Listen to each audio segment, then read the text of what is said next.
ahead, sir. Yeah, thank you. Thank you. Sorry for that. Sir had asked me to discuss about the clinical aspects of Ph-positive ALL, and much of the data is based on how we have been able to identify and understand this entity of Philadelphia like ALL and how it came about. Can I have the next slide? So when you look at the cure rates of acute lymphatic leukemia, it's not a new thing, but we do understand that the cure rates decreases with age. But why does it really decrease with age is a question, because we always we are using more or less a common protocol in these patients, but we do understand that there is a drastic decrease as beyond the age of 30 in terms of outcomes for these patients, and there is a clustering of the outcomes in these patients beyond the age of 30. Can we have the next slide? So we do understand that ALL is more commonly a B cell than a T cell lineage ALL, and as we one of the reasons is that T cell is more common in the adult population than the pediatric population. We do also know that many of the favorable profiles, such as hyperdiploidy, etc., is more associated with the pediatric population, though, and hyperdiploidy and other chromosomal rearrangements results in certain chimeric fusions, which are probably favorable at times.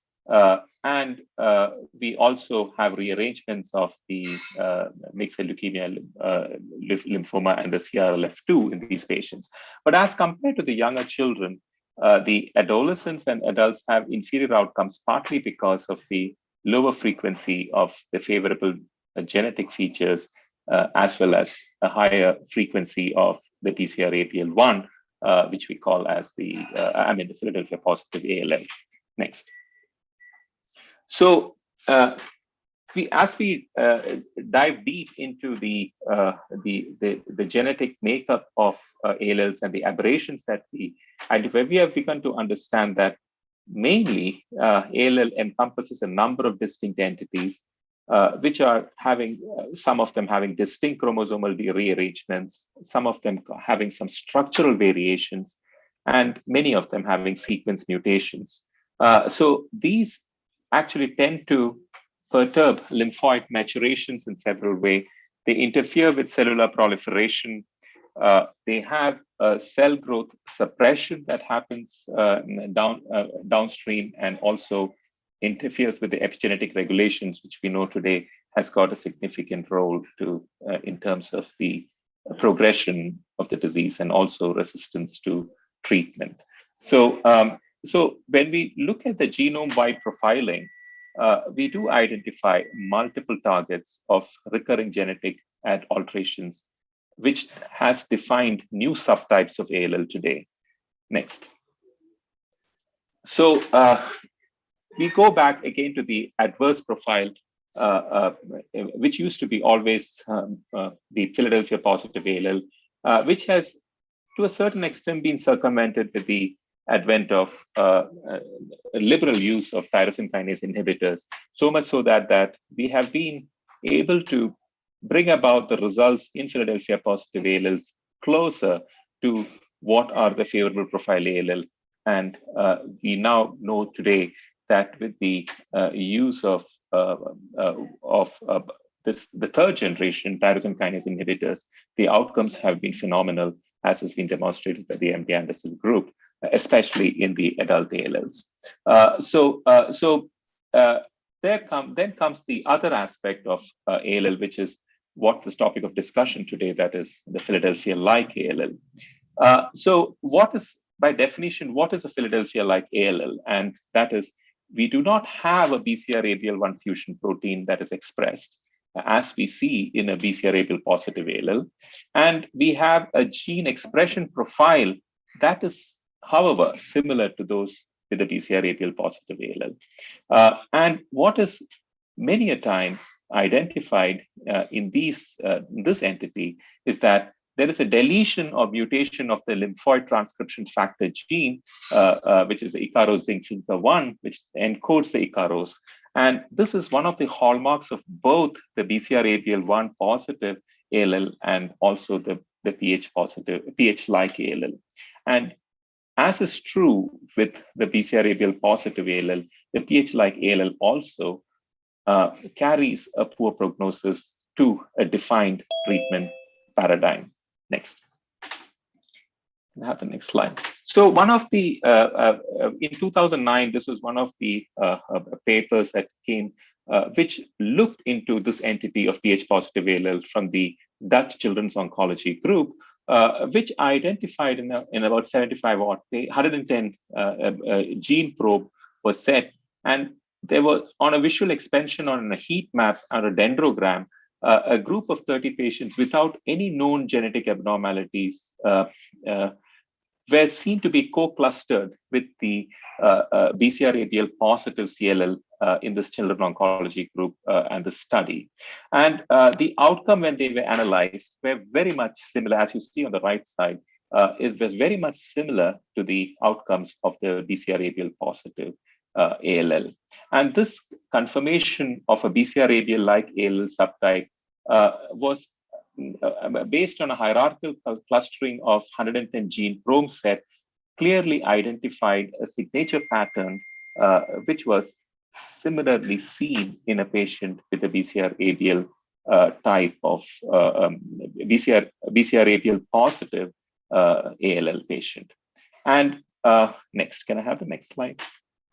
And one of the landmark papers, which is published in 2014 in the New England Journal, looked at a very large cohort of patients of almost 1,752 patients, which looked at complete gene profiling of these patients. And this paper was one of the first to clearly demonstrate subgroups of these patients who were pH-like in their signature, or the gene profile was similar to that of the genetic signature seen in BCR-ABL positive ALL. Can I have the next slide?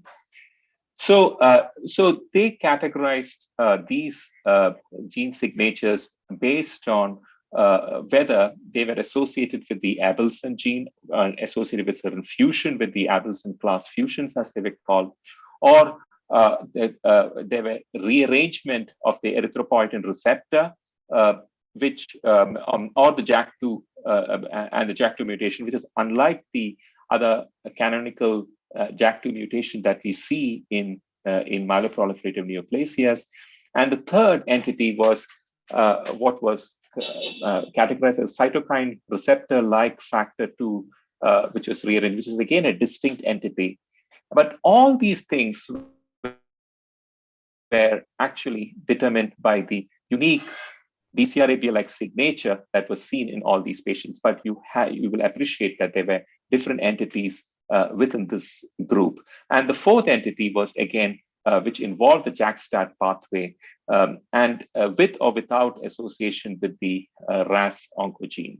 And they were always associated with the, for example, the ABL class fusions were generally associated with the ABL1 and ABL2 and the colony stimulating factor 1 receptor, and also the PDGFR beta. And they identified this particular group to be sensitive to dasatinib when introduced to the treatment paradigm in these patients. A second entity, which is the erythropoietin receptor, which is again a poor prognostic profile, but among the among the BCR-ABL-like disease, they tend to have a marginally better outcome than the other entities. And these are again associated with the erythropoietin receptor, the JAK2. And again, you will see that the CRLF2 is also there in this entity.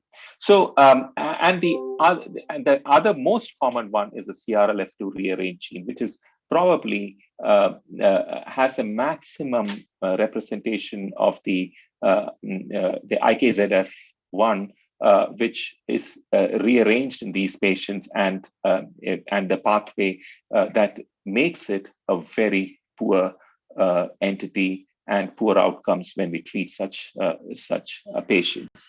Next. So we have these classes of which the ABL class fusion, which is the ABL1, ABL2, which are responsive to dasatinib. We have the erythropoietin receptor or the JAK2 rearrangement, which may be sensitive to drugs such as ruxolitinib, and the larger group, which is the cytokine receptor like factor 2 rearrangements and other JAK-STAT activating mutations, which involves interleukin 7, the FLT3, the SH2B3, the JAK1, JAK3, and so on. And this particular entity has, among all these groups, a far worse prognosis. And other kinase mutations are also seen, which are miscellaneous.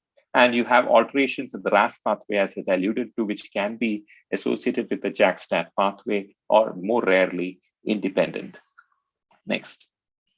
The next slide. So when they applied these things to the adolescent, the young adults, and the children's group, even among these groups, the children tended had a better outcome with a defined treatment as against the adolescents and the young adults. And this was also translated into a worse overall survival, a distinctly worse overall survival for the young adults in this group. Next. So just as I mentioned, the kinase fusion identified in the PH-like Philadelphia chromosome have some potential targets for the tyrosine kinase inhibitor. So if you do have the Abelson tyrosine kinase, you can use dasatinib in these patients. And if it is associated with the CRLF2 and the JAK2, the ruxolitinib, etc., can be used. And more rarely, the NTRK3, where the ALK inhibitor crizotinib can be used in these patients. Next.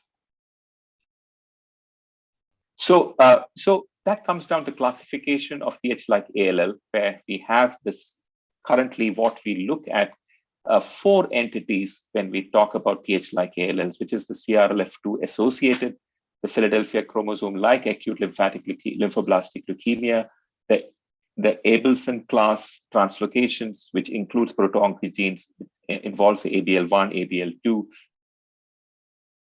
and the PDGFR beta, and the erythropoietin receptor and the JAK2 translocations, and the 4th entity, which is the JAK-STAT pathway with or without RAS mutations. Next.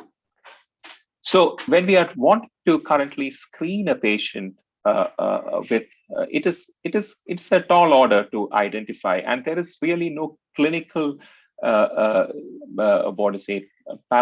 that will help us pinpoint that, okay, this patient may be a Philadelphia-like ALL. But given the fact that, which I'll come to in the subsequent slide, given the data from MD Anderson, which demonstrated almost a third of patients in the adult population were PH-like, while the other third were Philadelphia positive ALL, which means that you have almost 2/3 of the patients which are either PH-like or PH positive, and only 1/3 in the adult population which are non-PH or PH-like ALL.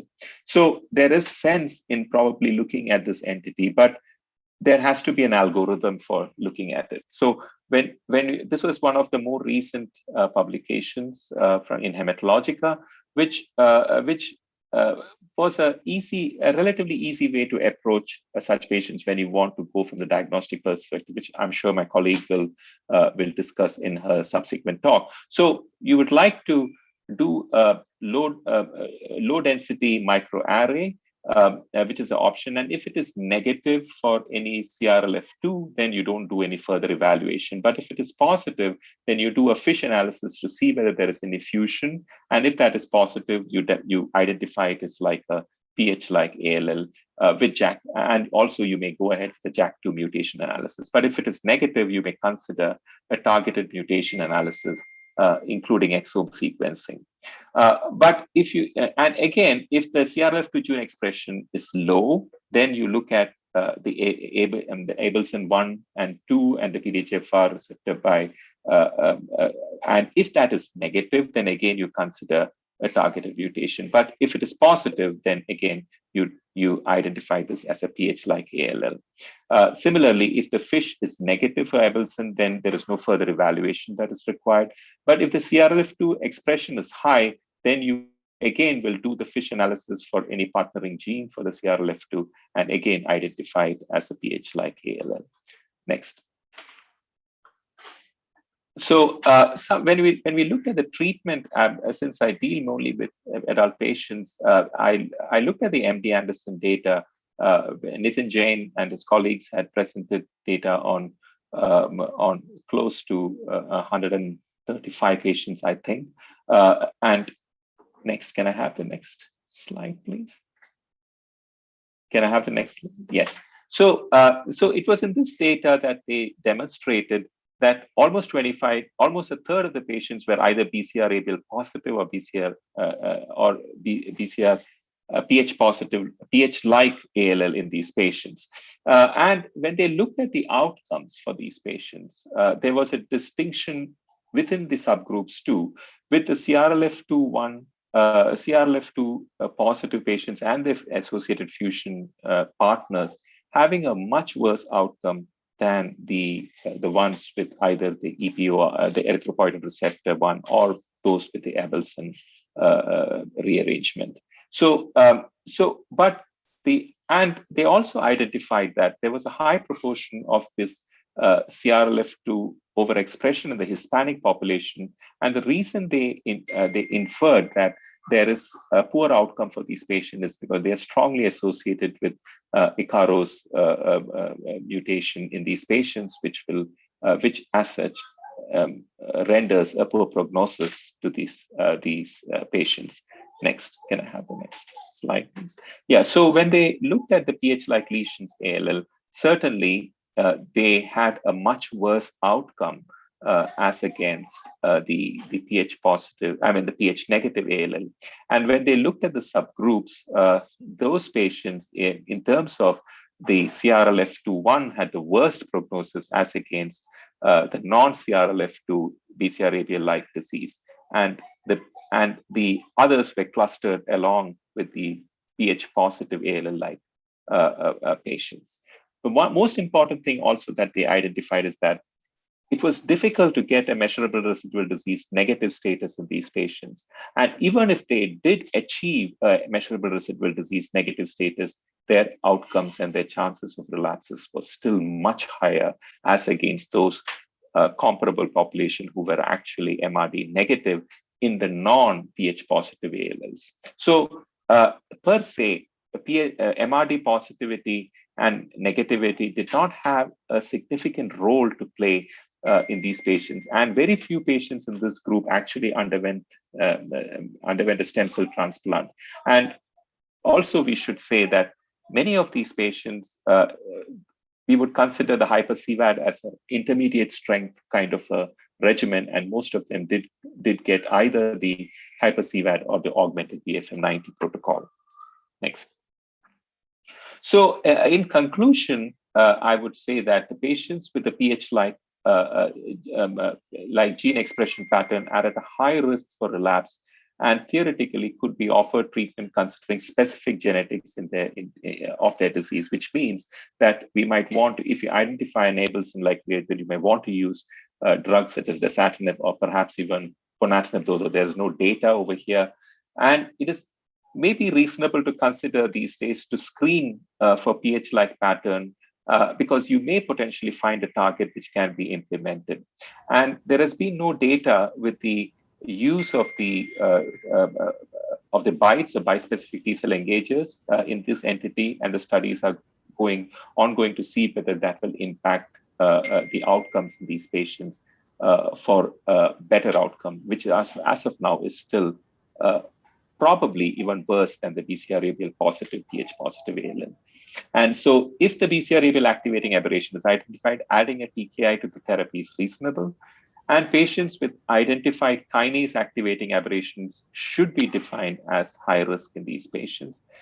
And it is not clear whether intensification of the therapy would help, but treatment with kinase targeting agents and antibody-derived novel agents may be a way ahead to treat this entity. But as of now, it is more of a laboratory diagnosis wherein we can identify and segregate patients at high risk.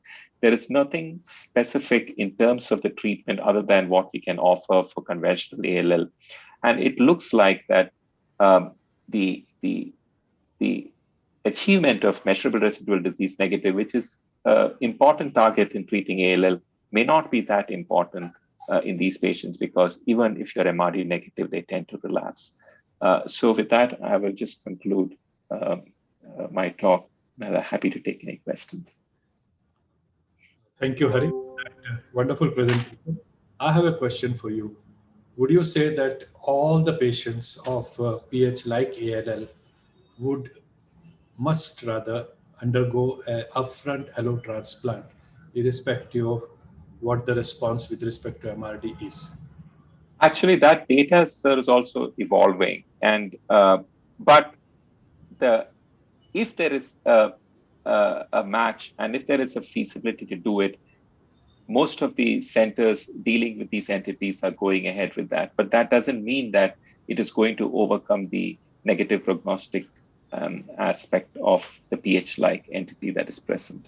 But maybe you have to distinguish different forms into categories. For example, the ABL rearranged PH-like ALLs perhaps will do as well as the other PH-positive ALLs, wherein we recommend transplants, and it has been demonstrated that transplant has a benefit in these patients. Similarly, the EPOD, the erythropoietin receptor associated PH-like ALLs, also have a better outcome as against the CRLF2 associated PH-positive ALLs.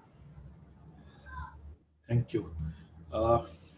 You be with us for the panel discussion. So I think in the time we will have questions to you through the panel discussion. So yes, sir. We'll move on to Dr. Aastha Gupta. She's going to tell us about the lab diagnosis of this entity. Dr. Aastha Gupta serves as the lead hematopathologist with the core diagnostics. She's a graduate from Aligarh Muslim University. After that, she did her DM in hematopathology from AIMS Delhi. Subsequently, she was trained in molecular hematology from Tata Memorial Hospital, Mumbai. She worked for a while with Sir Gangaram Hospital, Delhi, and Dr. Dang's lab. And now she is with Core Diagnostics as their lead hematopathologist. Over to Dr. Aastha. Thank you, sir.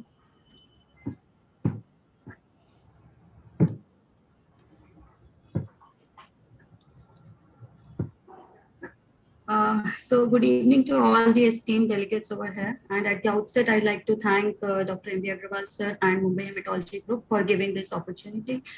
And continuing with the topic of PH-like BALL, I'll be focusing on the laboratory diagnostic part. The talk will be covered in the following headings: the definition, the genetic profile and subgroups, which already Dr. Hari sir has beautifully explained, the laboratory modalities and what are the advantages and disadvantages of each one, and how do we approach, or what are the various diagnostic algorithms which can be followed for the diagnosis of these patients. So WHO in 2016 gave this as a provisional entity. Still, it is a provisional entity because so much has to be still learned about this entity, where BCR-ABL is negative, but the gene expression profiling is similar to those which are having BCR-ABL positivity, and it is PH-like ALL, or also called as BALL, BCR-ABL-like, are in 10 to 25% of patients with ALL. And we know that the incidence of PH-like ALL, it increases with the age. Now, an interesting part I found was that the peak is in the adolescents and the young adult age group. If it is after more than 40 years, the incidence of PH-ALL is more as compared to PH-like ALL. Like the incidence after 40 years of PH-like ALL is lesser. Why it is important to recognize this entity is that it is an independent prognostic factor for poor survival. It has a lower event-free survival as compared to the other counterparts of BALL. Now, the end of induction MRD positivity is found to be higher in these cases, And even if the MRD is negative, they have an increased risk of relapse. So MRD being an independent prognostic factor in other BLs, which we study in other BLL, may not be sufficient for this PH-like ALLs. And this PH-like ALL is mutually exclusive from the other conventional genetic lesions. What are the other subgroups defined in the BLL? If they are found, then PH-like ALL can be considerably excluded. They together. And it's important because then certain targetable therapies, as sir already told, are coming up, and we need to recognize this entity and we need to do the diagnosis of this entity. So the genetic profile is basically, it is a heterogeneous group with the various genetic alterations, and there is an alteration in the cytokine receptors, or there is an alteration in the genes involved in the tyrosine kinase pathways. Now, wherever the mutation is, there is a constitutive activation of the underlying tyrosine kinase pathways, which is leading to the defect. And depending on where the defect is, it is divided into all these subgroups. I'll not go into the detail, they have already been covered by sir. The most important thing is the most common subgroup is rearrangement of CRLF2. Now, this rearrangement of CRLF2 leads to an overexpression of CRLF2, which can be identified by different methods that I'll be covering. And it is found in 18 to 50% of the cases. Now, this rearrangement can be because of either the translocations which is happening between P2YR8 CRLF2 or IGH CRLF2, or there can be some activating mutations in the CRLF2 gene itself.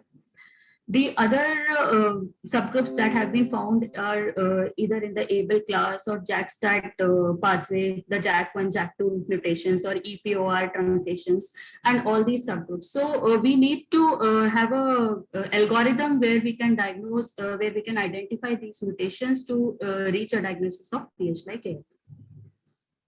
This is given in like ASH 2016, where they have said that if the CRLF2 is the most common mutation which is found, but the CRLF2 most commonly is associated with a JAK2 mutation.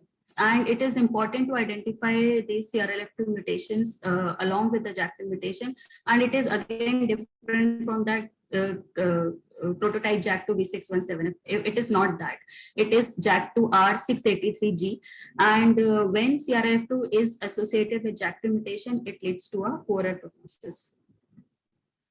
The gold standard in the diagnosis is gene expression profiling, which was the modality which was used initially to identify this entity, and it comprises of the high density gene expression profiling and the low density gene expression profiling. But the problem with this is that they are available only in certain reference laboratories, which are CLIA certified and the very high-end reference laboratories. So how do we utilize the other tests to like identify this entity? And it is also important that clinically it is important to identify these genetic alterations which can be targeted by therapy. So even if we don't know the whole gene expression profiling, we can understand the rearrangements of the targetable genes and make the diagnosis accordingly. So this is the targeted therapy which can be given with each of the subgroups, which sir has already covered. I'll be covering the laboratory diagnosis part and how we utilize the various modalities to reach the diagnosis of PH-like ALL. In hemogram, there is nothing specific. Usually these ALLs, they have the TLC of more than 1 lakh per microliter. And in the morphology and cytochemistry, there is nothing suggestive which will say that it is a PH-like ALL. The next modality which we use in diagnosis of any leukemia is flow cytometry. Now, they are usually CD10 and CD19 positive ALS, BALL, which is again the most common type of immunophenotype which we find in any of the BALL. And there is no specific aberrancy which will again help us to identify PH-like ALL. Now, in surface CRLF2 expression, this is a new thing which has come up in flow cytometry. By flow cytometry, we can identify the expression of CRLF2, and if there is an increased expression of CRLF2 by flow cytometry, it is usually associated with CRLF2 translocations and the activating mutations of JAK-STAT pathway. So this is just a pictogram which is showing that this case has only hematogones where CRLF2 expression is normal. And these are the 3 cases of BALL where there is either mild increase in CRLF2 expression, moderate, or a very considerable increase in CRLF2 expression. The advantage of flow cytometry is that it is a widely available technique. It has a rapid turnaround time, and CRLF2 being the most common subgroup in the PH-like ALL, it helps us to easily identify this subgroup. But the disadvantage is that if it is negative, it will not rule out the BCR-ABL-like ALL. And if it is positive, then we have to do the further studies to identify the JAK's mutation status. The conventional cytogenetics is more, its role is in excluding the other defined ALL subsets like BCR-ABL or MLL translocations, because if they are present, then the diagnosis of PH-like ALL, it gets excluded. And the disadvantage of cytogenetics is that the cryptic translocations get missed on conventional cytogenetics. So there comes a more sensitive techniques, which is FISH, fluorescent in situ hybridization, where we use the break apart probes which will identify these targeting genes. Now, break apart probes will target the important genes of PH-like ALL like ABL1, ABL2, PDGFRB, JAK2, CRLF2, and P2RY8. So the advantages of this break apart probes is whatever may be their translocation partner, if there is a rearrangement in these genes, it will be positive. So FISH is being it's a very sensitive technique to detect these genetic rearrangements, and hence can be utilized. But it has its own disadvantages, like the intrachromosomal inversions and intrachromosomal deletions may be missed on FISH technique. And it is, probes being the costly affair, it is a bit costlier technique.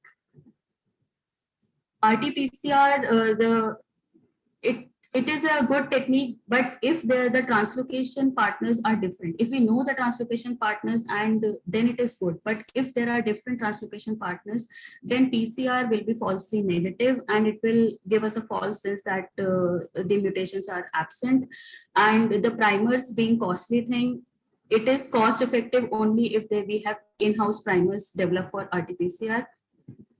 And with the advent of sequencing and the wide range of next generation sequencing techniques, it's a good technique to identify the mutations in the various genes in the PH-like ALL. However, it is an expensive technique and with a slow turnaround time. So in short, we know that we have to combine all these approaches to reach the diagnosis of PH-like ALL, and the various diagnostic algorithms have been developed. Like there can be an upfront broad-based setting, broad-based testing, like all the tests to be done together. But then we know that this is a significant increase in the cost of the test for the patient. And the second important technique is a stepwise algorithm. And the clinical trial-based techniques will depend on the patient eligibility. But the stepwise algorithm is a very, very good algorithm where we save the cost. But the disadvantage is going in the stepwise thing, we prolong the turnaround time. So this is an upfront broad-based technique where we do all the tests together: morphology, flow, cytogenetics, FISH, PCR, the NGS, and all the tests done together. But we need to focus on the stepwise approaches or the stepwise diagnostic algorithm being in a resource limiting setting. This is one technique where they do BALL with the cytogenetics and immunophenotyping. If they identify the common mutations like BCR-ABL, MLL rearrangement, or 1221, then we know that it is not BCR-ABL-like or PH-like. But if these are absent, then they do the FISH for the various rearrangement genes, or they do the low density array. Again, LDA is, it's not very widely available, but in this they have done the LDA to further identify the various subgroups of PH-like ALL. And this figure already shared by Dr. Menon sir, it seems to be a very reasonable approach, because we do flow cytometry for CRLF2 expression. If it is an high expression, then we will focus on FISH for CRLF2, and we will identify the FISH for JAK mutations. So this covers a large number of PH-like ALL. If it is low expression of CRLF2, then we will do FISH for the other genes like ABL1, ABL2, PDGFRB, CSF1R, JAK2, EPOR. And this is a whole panel which will cover all the genes together. And if there is a positivity in the rearrangement, then we will consider pH like AL. So in our setting, we need a practical and a cost-effective approach. And this is another paper by from PGI where they have detected all the approach with the cost written with them. And this step 3, where there is a overexpression of CRLF2, they say that if you get overexpression, then do FISH for CRLF2 and do the mutations for JAK2 gene. If the CRLF2 expression is low, either you can go for the PCR based approach. Even it is a less costly thing, but then again, as I said, if the translocation partners are different, then it may be falsely negative. And the second approach is that we use the FISH probes. For 4 to 6 FISH probes, we have an 8 gene panel at our core diagnostics, and we target all the genes and try to identify the gene rearrangements. And this covers most of the mutations in the pH like ALL. So this approach can also be used. And therefore, for the diagnosis of pH like ALL, it is a good thing that we have the techniques available, and we should apply these techniques, because MRD negativity again is not the criteria for a good survival or a relapse-free survival in pH like ALL. So to summarize, the pH like ALL is an important entity with regards to prognosis and potential for targeted therapy development. Various laboratory methods and approaches are available. Gene expression profiling is the gold standard, but the laboratory diagnostic protocols should be considering the feasibility, the available resources, the constraints, and the requirement of the patients. And it is important to keep in mind the limitation of each assay being used before excluding the diagnosis. Thank you. Thank you, Dr. Aastha. Again, one question to you. Do you think in the long term, a comprehensive NGS panel may be the most cost-effective method? Yes, sir, because NGS, as it is growing, the cost is coming down. And if we design a panel for all the genes in the NGS, then definitely in the future, it is going to be the most sensitive and the most cost-effective method. Thank you so much. We move on to the panel discussion now, and it's my pleasure to invite the moderator. And moderator, of course, is none other than Dr. Shripad Banavali. Dr. Shripad Banavali is Director, Academics, Professor, Department of Medical and Pediatric Oncology at the prestigious Tata Memorial Center. He's Professor at the Homi Bhabha National Institute, Mumbai. So he's going to moderate, and we have got fantastic panelists today. And to introduce them to you, we have got Dr. Venkataraman Radhakrishnan, who is Professor in Charge Medical Oncology at Cancer Institute, Chennai. Dr. Neharendu Ghara, who is Consultant Pediatric Hematologist, Department of Pediatric Hematology and Oncology at Tata Memorial Center, Kolkata. Dr. Harsha Prasad, who is Consultant Pediatric Hematologist, Oncologist, Assistant Professor, Department of Pediatrics, Kasturba Medical College Hospital, Manipal University, Bengaluru. Dr. Gauri Kapoor, Director, Department of Pediatric Hematology Oncology at Rajiv Gandhi Cancer Hospital, Delhi. Dr. Amita Mahajan, Senior Consultant, Pediatric Hematology Oncology at Indraprastha Apollo Hospital, New Delhi. And Dr. Anil Sharma, who is MD Pediatrics, Resident PDCC in Pediatric Hematology Oncology at Sanjay Gandhi Postgraduate Institute, Lucknow. So over to Dr. Banavali, please. Thank you, sir.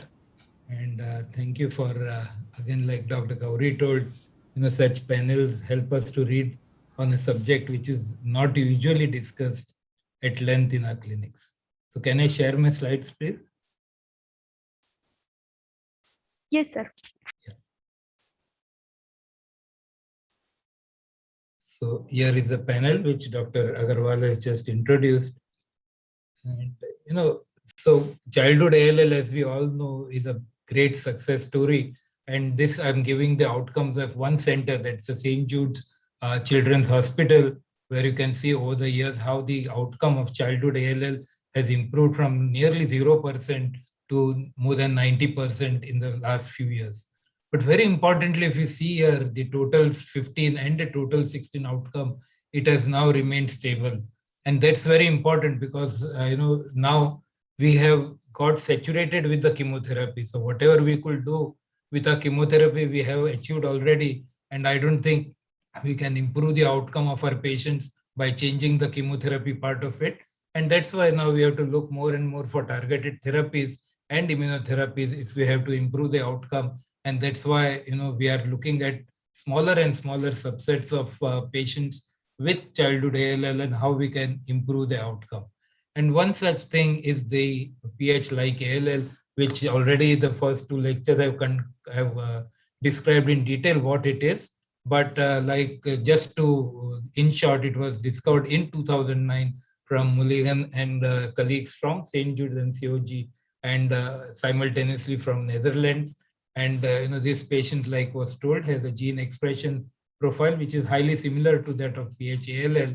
And one of the most important one is the IKZF or the Icarus gene, which is there, and it is associated with high WBC count at presentation, high MRD at end of induction therapy, poor survival, and it's always almost always within the other subset of ALL. This also has been discussed already, the various subsets or the types of the fusions and the changes that we get in this PH-like ALL. I don't have to discuss that. So we'll come to our panel discussion, and the first question is for Dr. Anil Sharma. And that's, since Hari started with the adult part of it, we are all of the panelists here are pediatricians. So I would like to ask you, Anil, is there a difference between the PH-like ALL in children and that in adults? Good evening, sir. Thank you so much for giving me opportunity in the panel discussion. As sir and ma'am already discussed brief about the age group, and I am just summarizing again. As we know, patient age group are always important factor in most of the hematological disease. The event-free survival and overall survival rates are inferior than the non-PH like ALL group in both children and adults. The prevalence of PH like ALL spectrum according to age wise is 10 to 15% in children age group, and peak prevalence is up to 25 to 30% in young adults and adults. So the lower prevalence observed among the children and older adults. In the children, male is to female ratio is 1.5:1, but rising trend in the among young adults 4:1. There is also basic difference in the genetic rearrangement. The frequency of each kinase subgroup varies with age, particularly with respect to the CRLF2 rearrangement, whereas IGH CRLF2 accounts almost 50% of the PH-like ALL in adults. ABL class fusion are more prevalent in the children. In children, approximately half of the CRLF2 rearrangement concomitant with the JAK1 and JAK2 over suppression. One of the most therapeutic targetable subgroup PH-like ALL is the ABL fusion, which is almost 10%. So in 10%, 17% present in the children. So this is the most important factor that the overall outcome is good in the pediatric age group. There is a meta-analysis in 2019. According to that, in this meta-analysis, total 15 studies are included.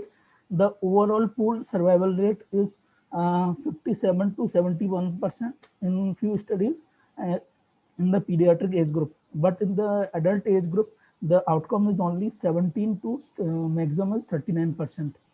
And the treatment part, most of the center using the conventional augmented BSM 95 and hypersever therapy in the pediatric age group.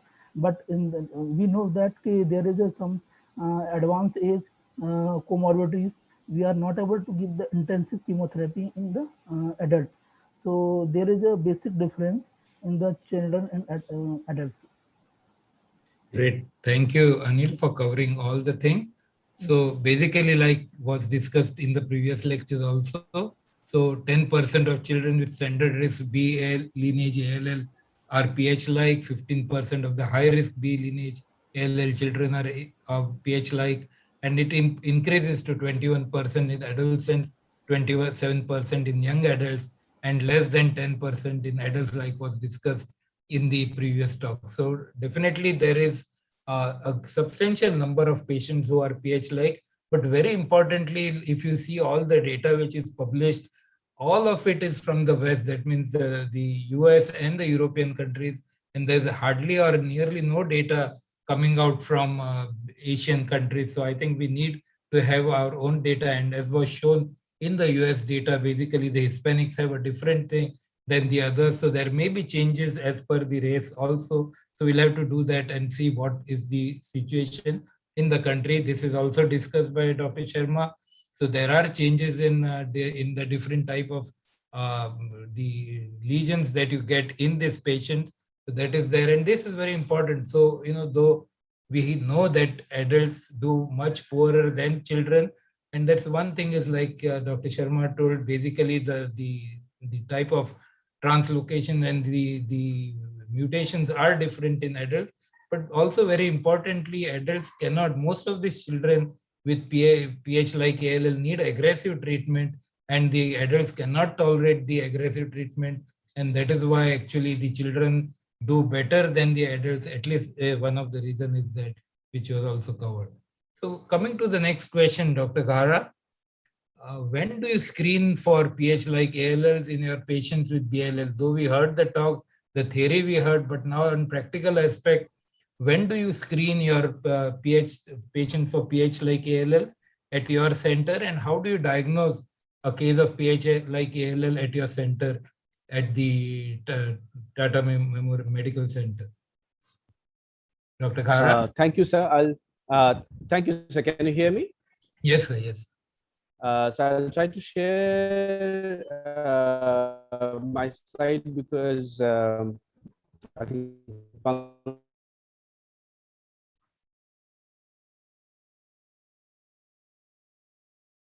have to stop sharing 1 minute.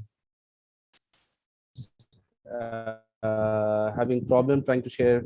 Now you can share. From.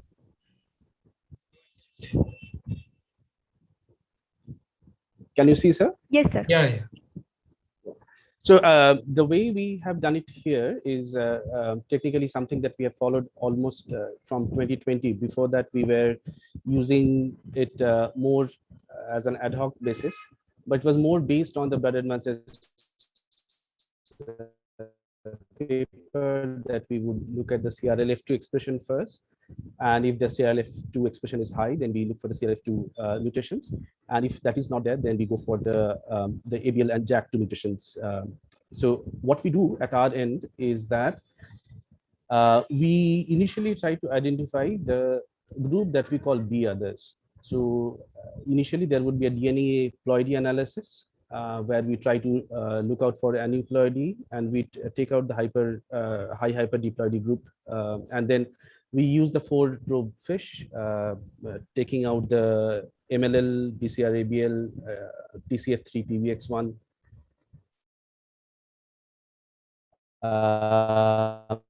and 86. Losing your voice. We're losing your voice. So once that is done, then the rest of the group in the BL group, we call them the B others. And so in the next group where we have the B others, we try to do something which we call preemptively when we have a CRLF2 expression by flow cytometry. And if we see a high CRLF2 expression, then we directly go for fishing for CRLF2 with using a break apart probe. If you do not have that, then our approach is mostly reactive. So either in the upfront setting or in the relapse setting, where either we have a high presentation WBC count or a poor treatment response. By poor treatment response, we mean where the MRD level is more than 1%, or there is a persistent MRD at the end of consolidation, or there is treatment failure. We haven't as yet started the older age groups routinely.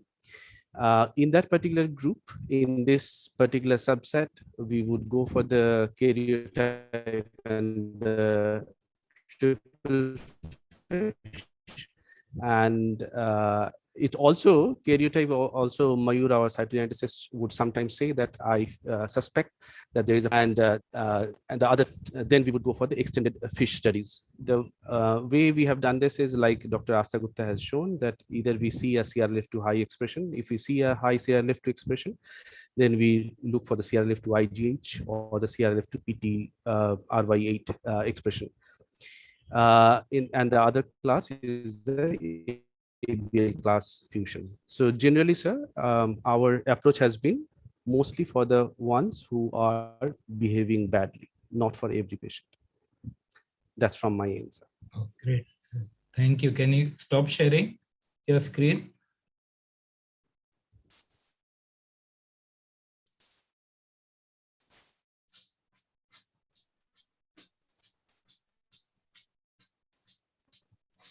So,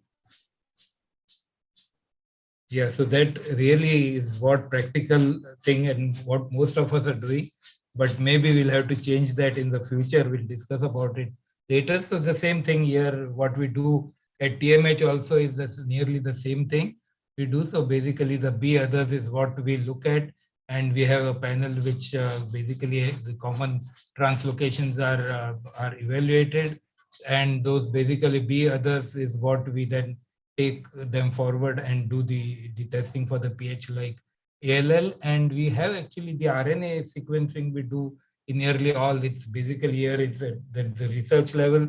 So we are doing that in all our patients. And recently we are doing the CRLF2 by flow cytometry. And those who are high, we are doing again, evaluating them for the pH like ALL. So I think that's nearly what is being suggested. And most of the time it's done maybe later, but as we'll be discussing further, whether we need to change this strategy is what I think is an important aspect of the discussion that we'll be having today.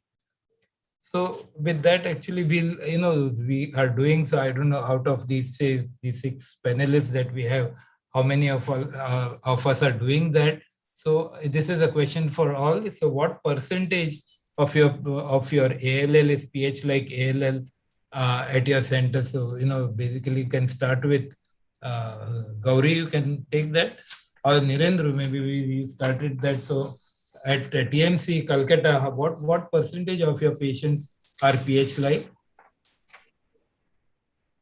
Sir, I haven't calculated the percentages. In the last 2 years, I think we have had, so I think we have systematically been looking at this since 2020. Okay. In between 2020 and 2021, up till now, we have got 11 PH-like patients, 6 children and 5 adults. So 6 children would be approximately from around 160, so 120 odd patients. 6 out of 120. So that's really a low number that we see here. Doctor, I think possibly, sir, because we are not doing the LDA, so possibly we are missing out on that subgroup. Okay. And it's a very short term, 2020, so not a long-term data. So maybe we'll look for it as the data gets mature. Gauri, are you doing this test in your group of patients? So routinely, we are not testing. It is more or less like a reactive, like, patients who are treatment failure. So I really can't say the numbers, but only recently we have started a project in which we are going to look through NGS, all the genetic landscape. So hopefully in a few years' time, we should be able to give you numbers. I spoke with my adult colleagues also. They also said we have a handful of patients, but we have not done consecutive patients to be able to give you a number in terms of percentage. So really, we don't have that data, and you're absolutely right. We need to get this data for our ethnic population and see how they are, what kind of landscape they have. Dr. Amita? Same, sir. So far we've been only testing relapsed refractory patients and those who had very high end of induction MRD. And to be honest, the numbers were smaller. So really we don't have a denominator because we've been doing very kind of selective testing. But now with improved access, and coming down costs, I think all our strategy is going to shift. Okay. Venkat has already told me they are not doing. Harsha, are you doing it at your center? Not routinely, sir. As mentioned, it's mainly poor response at the end of induction treatment. If MRD is above 1% and non-TEL AML1, non-119, that group I have been doing for the past 18 months or so. So far, we had 2 cases of PH, like especially one just IKZF1 and another one with the PDF alpha beta. Great. So maybe I can share the data from TMH, which was kindly given to me by Dr. Dhanlakshmi Shetty, who is our officer in charge of the cytogenetic lab, and also shared by Dr. Nikhil Patkar, who is in charge of our molecular hematopathology lab, and Dr. Prashant Tembare, who is in charge of our flow cytometry lab. So, this is what the data is. It's out of 600 patients which were done between 2019 and April 2021. 50 of those harbored the rearrangement.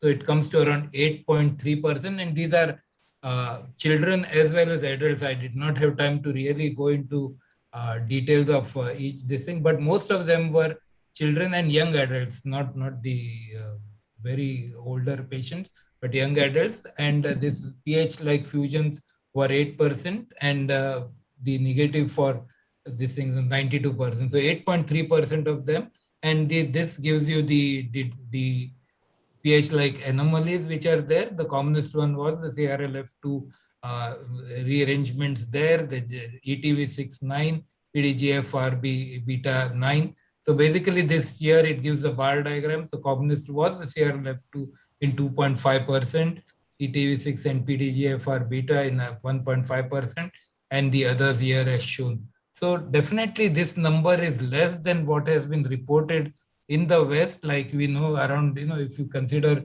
pediatric, it will be around at least 12, 15, not 15, but around 10, 12%.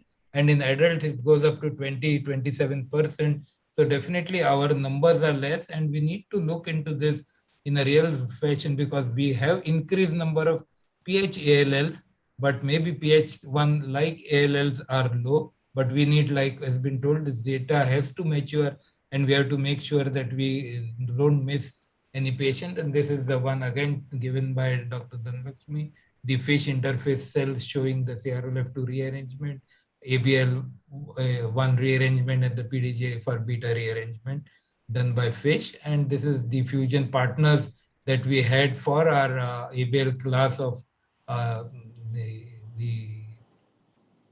translocations that we got here, as well as the rearrangement that we got for the CRLF2.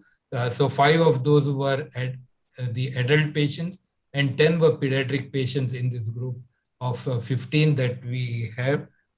But again, this data needs to be done and looked into a more mature way. So we are waiting for that, and this is an ongoing work. So maybe in a few months, we'll be able to analyze this data in the real fashion and maybe publish it, because like I told, there's hardly any data coming from our part of the world. So this needs to be published. So the next question to you, Harsha, again, yes. Now you had 2 patients. So yes. Again, one of the reasons why we say we need to know this is whether we can treat them differently, and we try to improve the outcome. So the question to you is, do you all treat the PH like ALL differently at your center? And if yes, so again, the data is very, very short term. So any outcome data that you have for these patients? Well, sir. Those, as I said before, this is a targeted one for response to the end of treatment. First case had around 13-year-old boy presented with high count WBC, and the end of treatment MRD was around 2.3%. And in his case, we sent the unstained slides to Tata to get the fish probe done, and it was PDGF beta was positive. And we started him on imatinib. And post consolidation week 14, his still MRD was positive. It was around 0.8%. The actual plan supposedly should have sent him for transplant. However, the family was not very keen, and we continued the maintenance therapy and expected, knowingly, on imatinib, he relapsed and finally succumbed a few months ago. The second child was 3-year-old boy, again high WBC count around 98,000 on presentation, received 4-drug induction. End of treatment MRD was 4.9%. And in his case, again, same unstained slides only been sent, and FISH probe had shown only IKZ1 positive, deletion was positive. CRLF2 and ABL1, ABL2, CSF1 were negative. And we were having a lot of discussions with the experts and wondering, not confident enough to start him on ruxolitinib. We don't know what pathway in here, though the IKZF1 commonly associated more with the CRLF2 expression. However, we started him on dasatinib, and he, towards the end of consolidation, succumbed to a massive intracranial bleed. We think probably he had an aneurysm, which probably he bled. It was very, very massive. So unfortunately, both of the cases of PH like BALL have been succumbed to the illness. There are other poor response to the treatment. If they were upfront to tell AML1 positive or 119 positive, on them I haven't done the PH-like mutation test. Thank you, Harsha. But like all of us are still learning what to do with this patient. I forgot actually, Dr. Hari is there also in the panel, and Hari, can you tell what is the percentage of PH positive and ALL are there in your center, and whether you are treating them differently? No, sir. We don't have. I'm not looking at it, but my pediatric colleague, she does. We have had two, three pediatric patients, of which one of them came back as rearrangement with ABL. So we've not had too many patients, and we are only doing it on an individual basis. And as my colleague said, if they are becoming negative, if their MRD is not being achieved with standard induction therapy. Okay, great. Anything else you wanted to add up till now? I just forgot you are part of the. No, sir, not at all. Any okay. You can chip in any of other. Course. Yes, of course, sir. Yes, of course, sir. Yeah. So Amita, coming to you, so we discussed some part of it in the lecture, but what are the newer additions in the treatment of PH like ALL? And apart from like you, all the speakers have shared that a proportion of the patients will have ABL class mutations, and they may benefit from TKI, and most the ones that have been evaluated the most in this setting are imatinib, dasatinib, and to a lesser extent ponatinib. The current two pediatric trials, COG and BFM, are currently looking at adding dasatinib from the point of after induction, from consolidation onwards, and these are single arm studies, so we still don't know how much benefit it will give. Like in our experience, even when we've identified the ABL class mutation, even the addition of TKI has not really achieved MRD negativity for us. Now, the other class drug is for those with JAK and EPOR gene rearrangements, where ruxolitinib may be a pathway that one could explore. The challenge, though, is that the ruxolitinib doses that we use in myelofibrosis may not be the doses that give us the response in this setting.